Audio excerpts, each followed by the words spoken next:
जो अपने आप में विश्वास नहीं करता वो नास्तिक है। प्राचीन धर्मों ने कहा है वो नास्तिक है जो ईश्वर में विश्वास नहीं करता। नया धर्म कहता है नास्तिक वो है जो अपने आप में विश्वास नहीं रखता। सफलता प्राप्त करने के लिए जबरदस्त सतत प्रयत्न और इच्छा शक्ति की आवश्यकता है। प्रयत्नशील व्यक्ति कहता है मैं समुद्र पे जाऊंगा, मेरी इच्छा से पर्वत टुकड़े टुकड़े हो जाएंगे। इस प्रकार की शक्ति और इच्छा रखो, कड़ा परिश्रम करो, तुम अपने उद्देश्य अपने लक्ष्य को निश्चित पाओगे। विश्वास विश्वास, अपने आप पे विश्वास, ईश्वर पर विश्वास, यही महानता का रहस्य है।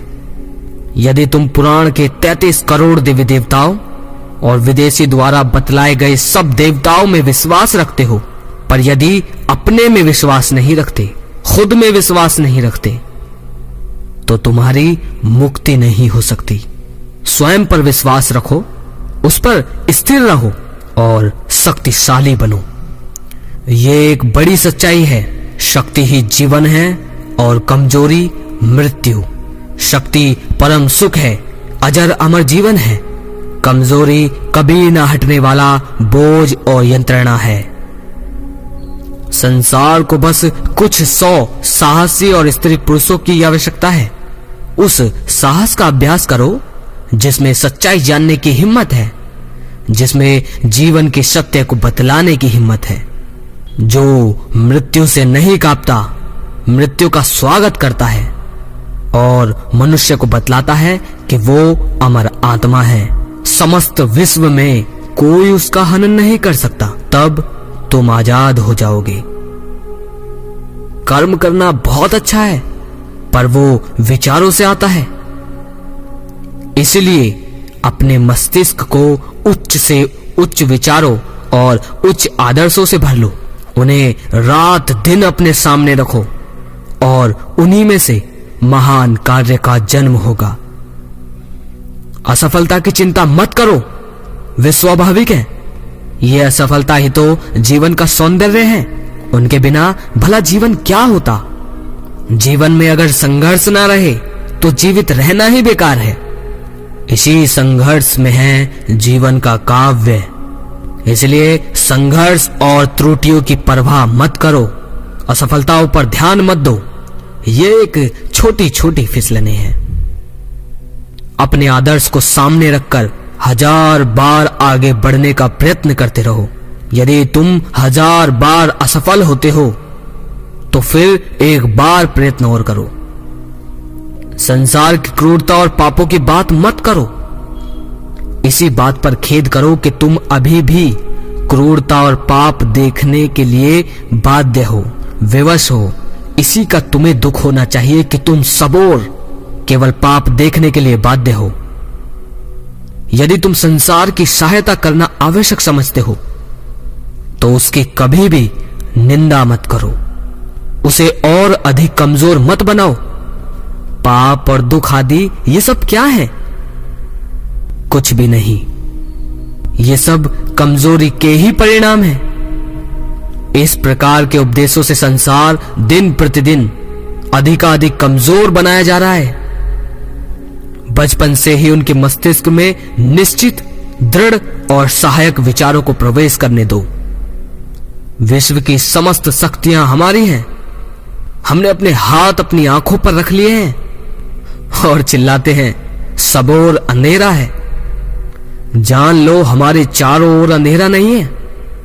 अपने हाथ अलग करो, तुम्हें प्रकाश दिखाई देने लगेगा। जो पहले भी था, अंधेरा कभी नहीं था, कमजोरी कभी नहीं थी। हम सब मूढ़ हैं जो चिल्लाते हैं कि हम कमजोर हैं, अपवित्र हैं। कमजोरी का इलाज कमजोरी का विचरण करने में नहीं है, वरन शक्ति पर विचार करने में है। मनुष्य को शक्ति की शिक्षा दो जो पहले से ही उसमें है। हम देखते हैं कि एक तथा दूसरे व्यक्ति के बीच अंतर होने का कारण उनका अपने आप पर विश्वास होना और ना होना ही है। अपने आप में विश्वास होने से सब कुछ हो सकता है। क्या तुम जानते हो तुम्हारे भीतर अभी भी कितना तेज, कितनी शक्तियां छुपी हुई हैं? क्या कोई वैज्ञानिक भी इन्हें जान सका है? मनुष्य का जन्म हुए लाखों वर्ष हो चुके हैं, परंतु उसकी शक्तियों का अभी तक अत्यंत शुद्ध भाग ही अभिव्यक्त हो सका है। इसलिए तुम्हें यह नहीं कहना चाहिए कि तुम शक्तिहीन हो। तुम क्या जानो कि ऊपर दिखाई देने वाले पतन की ओट में शक्ति की कितनी संभावनाएं हैं। जो शक्ति तुम में है उसके बहुत कम भाग को तुम जानते हो। तुम्हारे पीछे अनंत शक्ति और शांति का सागर है। यदि मानव जाति के आज तक के इतिहास में महान पुरुषों के और स्त्रियों के जीवन में सबसे बड़ी प्रवर्तक शक्ति कोई है तो वो है आत्मविश्वास। जन्म से ही विश्वास होने के कारण कि वे महान होने के लिए पैदा हुए, वे महान बने। भय से ही दुख होता है, यही मृत्यु का कारण है तथा इसी के कारण सारी बुराई तथा पाप होते हैं। अपनी स्नायु शक्ति बढ़ाओ। हम लोहे की मांसपेशियां तथा फौलाद के स्नायु चाहते हैं। हम बहुत रो चुके, अब और ना रो, बल्कि अपने पैरों पर खड़े हो जाओ और मनुष्य बनो। सबसे पहले हमारे युवाओं को मजबूत बनना चाहिए। धर्म इसके बाद की वस्तु है। मेरे तरुण मित्रों, शक्तिशाली बनो। मेरी तुम्हें यही सलाह है।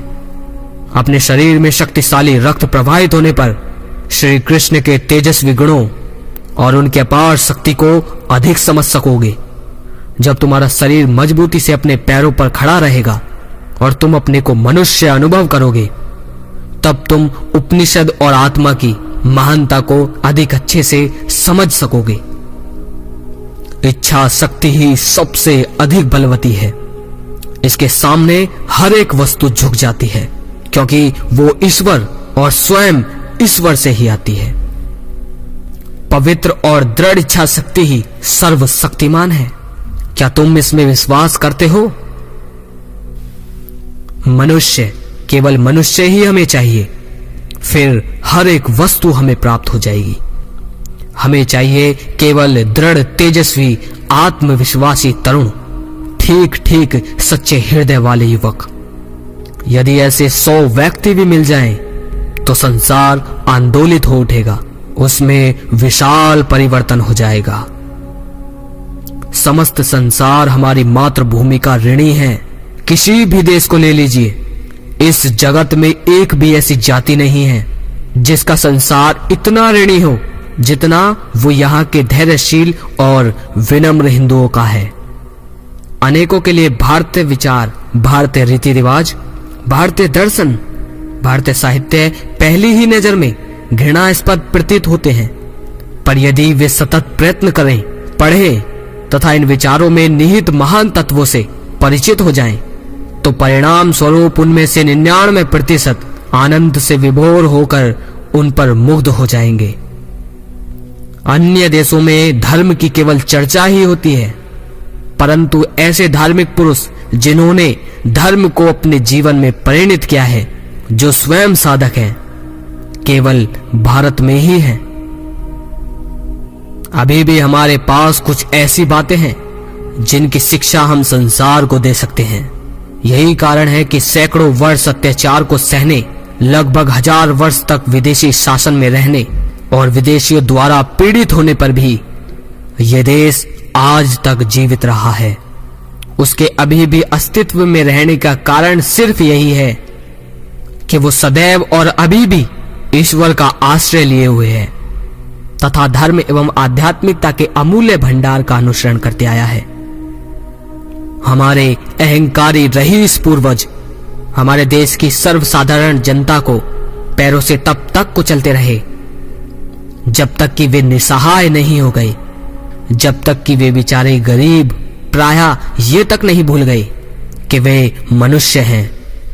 उन्हें शताब्दियों तक केवल लकड़ी काटने और पानी भरने को इस तरह विवश किया गया कि उनका विश्वास हो गया कि वो गुलाम के रूप में पैदा हुए।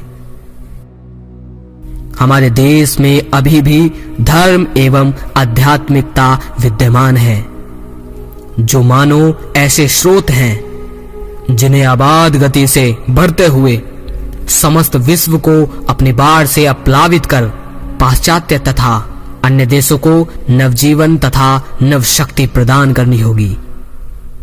ध्यान रहे, यदि तुम इस आध्यात्मिकता का त्याग कर दोगे और इसे एक ओर रखकर पश्चिम की जड़वात सभ्यता के पीछे दौड़ोगे, तो नतीजा ये होगा 3 पीढ़ियों में तुम एक मृत जाति बन जाओगे, क्योंकि इससे राष्ट्र की रीढ़ टूट जाएगी। राष्ट्र की वो नींव जिस पर इसका निर्माण हुआ है वो नीचे धंस जाएगी और इसका फल सर्वांगीण विनाश होगा। उपनिषदों का सत्य तुम्हारे समक्ष है, उन्हें स्वीकार करो, उनके अनुसार अपना जीवन बनाओ और इसी से ही शीघ्र भारत का उद्धार होगा।